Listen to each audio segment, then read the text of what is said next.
On va commencer déjà par expliquer, essayer de trouver pourquoi on ressent ça devant le manga, parce qu'il y a quand même quelque chose qui est important, c'est que pleurer devant un anime, devant un épisode ou pleurer devant un film est quelque chose de totalement normal, car premièrement on a les voix des personnages qui permettent de transmettre une émotion, et derrière ça on a surtout une musique qui permet justement d'amplifier, d'intensifier justement cette émotion, et c'est ces deux choses combinées, et des fois aussi par rapport à un petit effet de style, un effet de caméra ou quoi que ce soit, et c'est ça qui vient chercher, c'est plusieurs éléments différents qui une fois assemblés viennent nous prendre aux tripes et nous font lâcher la petite larme ou quoi que ce soit, alors que là on est devant un manga, on est devant quelque chose en papier et on a une image qui nous est présentée, mais autre que ça, c'est nous dans nos têtes qui nous faisons un tout petit peu l'histoire, et arriver à un manga, arriver à nous détacher, arriver à nous surprendre autant et à nous faire lâcher une larme, c'est quelque chose d'un peu incroyable. Et en plus, au niveau de One Piece, c'est pas la première fois que ça arrive.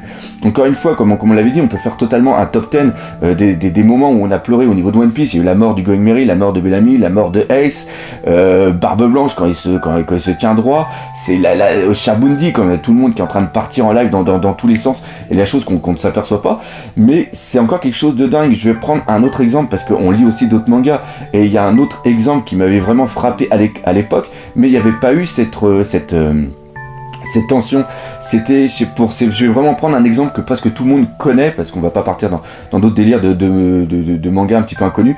Le moment où Majin Vegeta, enfin je dirais même plutôt Vegeta parce qu'il était redevenu le Vegeta, sait qu'il va mourir, il va s'exploser, là je suis peut-être en train de spoiler certains, pour tuer Boo, et on voit qu'il fait son adieu à son fils, et on voit qu'il va mourir, et on voit aussi Bulma qui ressent dans l'avion la perte de quelqu'un. Il y a une émotion, tout ça, mais cette émotion n'est pas telle à nous faire lâcher une larme. On a de la tristesse pour le personnage, mais pas à un point. Là, ce qui s'est passé, c'est que on ne l'a pas vu tout le temps venir, et la révélation est telle qu'elle nous a surpris et qu'elle nous est totalement inconcevable. Et c'est cette chose qui est totalement inconcevable qui nous fait dire putain, on est au-delà de... J'arrive pas à trouver mes mots. Même là, encore une fois, c'est quelque chose qui nous prend au trip, c'est un truc absolument dingue.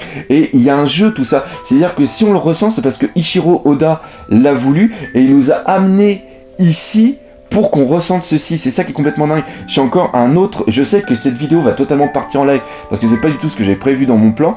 Il y a aussi un exemple que j'avais lu dans une de ses interviews qui date de vieux, où il a repris au moins 5-7 fois le passage où une amie se fout des coups de couteau dans le bras pour enlever justement la marque de Arlong, et il l'a dessiné, et il a ressenti aucune émotion, donc il l'a enlevé, il l'a redessiné une autre fois, il l'a enlevé, il l'a redessiné, et ça il l'a fait 7 fois, et à la 7e fois, il a ressenti quelque chose, il a presque versé une larme aussi, et il s'est dit, si moi je connais l'histoire, si moi j'arrive à avoir de la tristesse pour elle, j'imagine même pas ce que les lecteurs vont ressentir, et il continue à faire ça. C'est ça qui est vraiment dingue. Et on va voir justement, si j'y arrive bien sûr, on va voir justement comment il arrive à mettre tout ça en place. Tout commence déjà par les samouraïs qui se sont fait totalement éjecter. Donc ça, on sait on voit que les samouraïs ne font plus partie de l'histoire à un moment justement quand ils montent sur Zou. Deuxièmement, il y a l'annonce de Chopper et aussi de Brook comme quoi qu'il est absolument interdit de parler des samouraïs, sinon ça pourrait carrément foutre la merde. D'ailleurs, il y a eu dans un chapitre quelque chose de comique où justement Luffy essaie de parler de Razu puis il se fait totalement latter la gueule. Je crois que c'était par Nami comme quoi qu'il devait fermer sa gueule. Après on sait que les samouraïs c'est des véritables gaffeurs, donc on sait que quand ils vont arriver, on sait qu'ils vont foutre quelque chose en l'air. Après il y a toute la souffrance, et c'est ça qui est vraiment terrible, c'est toute la souffrance qu'il y a autour de Inuarashi et Neko Mamushi, où on voit qu'ils sont torturés par Jack. Ça a duré quand même un chapitre, et on voit toute la tristesse, je vais y arriver, nous est racontée par Wanda, et Wanda quand elle en parle elle pleure, donc on voit tout ça. Et après il y a les deux images chocs que quand je l'avais vu j'étais totalement sidéré, c'est-à-dire qu'on les voit où il manque une jambe, il manque un bras, on voit le sang, on voit la cruauté, et c'était l'une des seules fois où on voit la cruauté dans One Piece à un tel point. Là c'est faire mal dans le but de faire mal, c'est pas dû à une blessure de combat ou quoi que ce soit, comme par exemple ça a été sur Barbe Blanche, ou quand il se prend tous les coups dans Marineford, on voit que c'est des coups dus à un combat. Mais la tête qui est à moitié arrachée, le trou dans le torse, c'est quelque chose qui est donné dans un but précis d'un combat, c'est-à-dire que c'est des dommages, c'est peut-être des dommages collatéraux au niveau du corps de Barbe Blanche, alors qu'ici c'est vraiment une action d'agression, de jouissance même de la part de Jack, c'est-à-dire que faire voir le personnage de Jack comment il est, ça montre vraiment toute la cruauté de l'impact. Et ça, c'est à cause de quoi? C'est à cause des samouraïs, encore une fois. Et dans ce chapitre, cette souffrance nous est rappelée, où encore une fois, on voit un gros plan sur les bras, et on voit aussi quand Jack, putain, il y a une telle haine qui se dégage de ce passage-là, où c'est ça qui est terrible, parce que on voit l'arme qui rentre dans la jambe, et Jack lui dit on va voir jusqu'à quel moment tu vas tenir, ça va être Raizu ou ta jambe, et l'autre dit vu que Raizu n'est pas là, ça sera ma jambe, et là on est dans sa tête, on est persuadé que Raizu n'est pas ici. On ne peut pas imaginer à côté. Même si on a pu l'imaginer, ça a pu traverser la tête il y a quelques chapitres, de dire Raizu est peut-être quand même sur l'île, il est caché, tout le monde y a pensé au moins une fois, mais après tout ce qu'on voit par rapport à la souffrance des Minsk, l'annihilation carrément du peuple, on se dit c'est absolument impossible, il n'y a aucun peuple qui peut aller jusqu'à son extermination pour sauver une seule personne.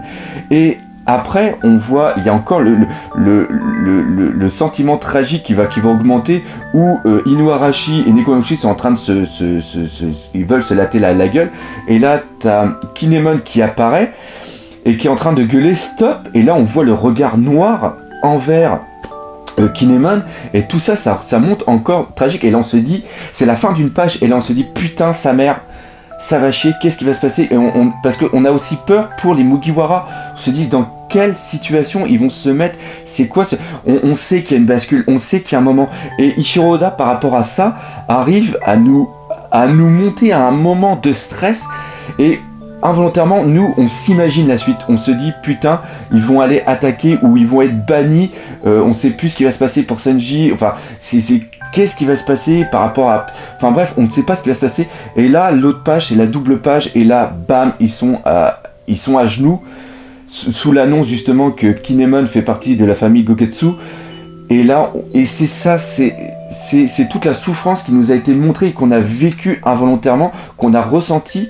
C'est ça, parce que c'est ça qui est vraiment génial, parce que je m'en aperçois maintenant, c'est que la souffrance des Minks, on l'a reçue. C'est-à-dire qu'on l'a vécu au fond de nous.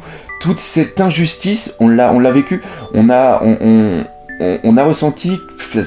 Putain, sa mère, je savais que la vidéo allait être comme ça, et je vais la garder. Je ne vais pas la refaire, je vais absolument la garder telle qu'elle, parce que c'est ça, on s'approprie une souffrance, on la vit involontairement quand on se replonge dans notre manga, comme toutes les semaines on lit notre chapitre, on retrouve nos amis et on vit tout ça avec eux.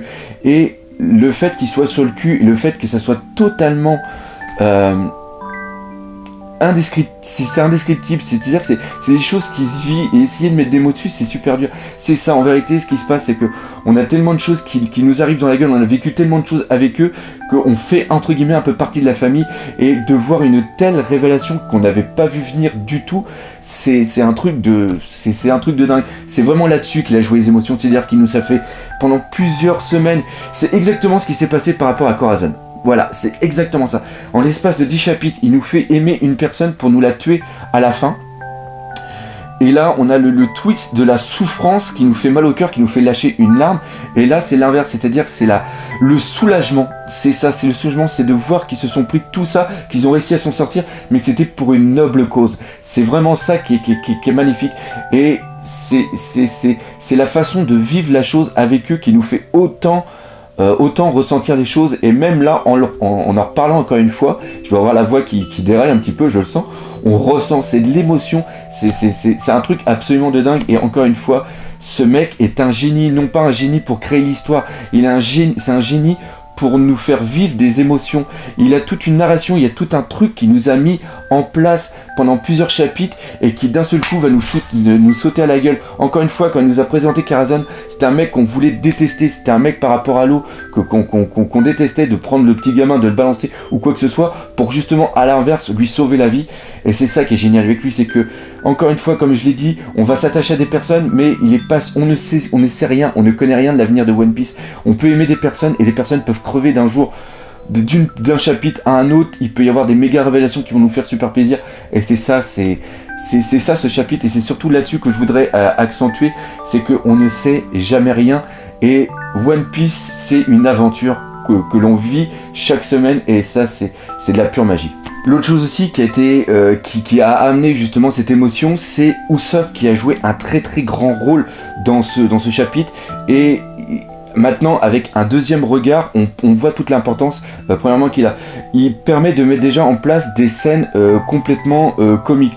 Comme vous avez pu le voir quand on le voit arriver puis qu'il essayait de foutre au sol Kinemon, c'est super drôle. Il y a aussi d'autres effets comiques qui sont là, c'est-à-dire toute l'interaction qu'il y a entre Nekomamushi et Inuarashi, quand on voit Pedro qui monte sur le toit et qui voit justement Inuarashi arriver, et il dit faut absolument qu'on parte, et t'as Nekomamushi qui est juste en dessous et qui dit j'aimerais bien entendre ce qu'il dit. Là on voit qu'il y a une sorte de quiproquo qui va arriver, et on est dans le côté burlesque, on est dans le côté comique, c'est-à-dire que c'est ça aussi qui nous a fait complètement basculer dans le dramatique, c'est que tel que le chapitre, le début et les chapitres, c'est-à-dire qu'on passe de plusieurs éléments de tension, enfin plusieurs sentiments, plusieurs ressentis.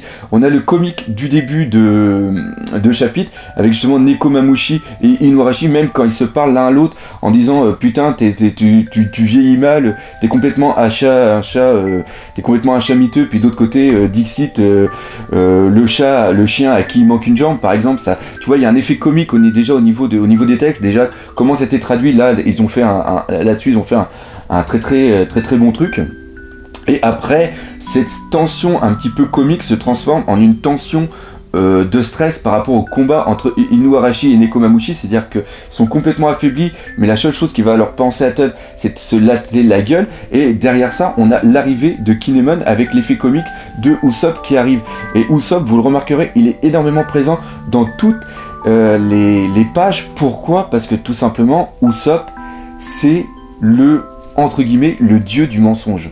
Et Usopp, au niveau du mensonge, là, il va trouver ses maîtres, c'est un truc de dingue, c'est-à-dire que c'est toujours lui qui ment, c'est toujours lui qui essaye de faire passer les choses tragiques, ou qui essaye de faire passer les choses différentes par rapport à un mensonge, par rapport à une situation. On l'a vu par exemple avec les Tontatas, même qu'après quand il revient contre Treble, il y a toujours cette tension qui est mise par rapport à ses mensonges, et quand il ment, ça va jusqu'à un certain niveau, mais ça s'arrête. Et là, le mensonge qu'ont fait justement tous les Minks par rapport à Raizu, parce qu'en un sens il est toujours vivant, c'est quelque chose d'absolument inimaginable. Et même Usopp, qui lui a l'habitude d'utiliser ces mensonges, c'est lui qui va pas comprendre, c'est-à-dire qu'il voit que vous avez menti pour protéger quelqu'un, mais il y a une utilisation du mensonge qui n'a pas encore été utilisé au niveau de One Piece, et qui n'a pas encore été utilisé au niveau de Usopp. Et là, c'est ça qui est vraiment dingue, c'est-à-dire qu'il y a l'utilisation de ce mensonge qui est super important, et il est mis justement en transposition par rapport à Usopp. Et il y a la dernière image justement où on voit Usopp qui a la tête inclinée avec des larmes, et il y a Nekomamushi qui lui met la main dessus, qui lui fait voir en un sens un petit peu l'utilisation qu'il peut y avoir du mensonge autre. Et ça peut être très important par rapport à une utilisation dans le futur de Usopp, où lui aussi fera un mensonge peut-être hyper gros pour protéger ses membres d'équipage, peut-être un mensonge qui ira peut-être jusqu'à la mort. Et c'est ça qui est vraiment important, parce qu'on voit ici des choses qui peuvent venir par le futur. Et encore une fois, c'est quelques trucs qu'on ne voit pas à une première lecture, mais à une seconde lecture, reprenez le chapitre et vous verrez à chaque fois les interventions ou les images qui sont mises par rapport à Usopp. On voit que c'est lui qui réagit beaucoup plus par rapport à tous les mensonges qui étaient faits par les Minks, parce que c'est lui qui est le plus utilisateur, c'est lui qui manipule plus les personnes par rapport aux mensonges, par rapport aux subterfuges. Et ça, j'ai trouvé ça vraiment excellent. Donc voilà, maintenant on doit bientôt arriver au niveau des 15 minutes, j'ai pas eu trop la notion de temps, donc je m'excuse encore une fois pour ce critique analyse qui est totalement parti en live, mais en un sens c'est quelque chose de vrai, c'est quelque chose que je voulais vous faire partager, c'est aussi à ça que sert une vidéo. Encore une fois, si vous voulez quelque chose de plus concret, de plus basé, je vais faire une vidéo théorique qui va bientôt arriver, normalement qui devrait arriver après celle-ci, si j'ai le temps de faire le montage et tout ça. Donc encore une fois, j'espère que cette vidéo sincère, encore une fois, qui vient franchement du fond du cœur, c'est pour ça que j'aime One Piece, vous aura plu. Si c'est le cas, n'hésitez pas à partager, liker, laisser des commentaires, abonnez-vous et défoncez la gueule de ce putain de pouce bleu. Et nous, on se dit bientôt pour une nouvelle aventure One Piece. Allez, salut mes Nakamas.